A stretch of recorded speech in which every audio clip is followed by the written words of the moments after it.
In today's video, I'm going to be showing you how to draw on a surface.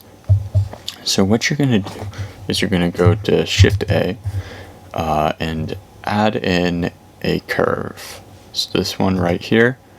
Then you're going to press Tab to go into edit mode. Then you're going to right click, delete point. Then you're going to go to the draw button and make sure you have it on surface. Then we can draw on this surface. So it isn't like perfect, because as you can see, it kind of fades through. But we can go to data, geometry, and then add in depth. And you can change it as much as you like.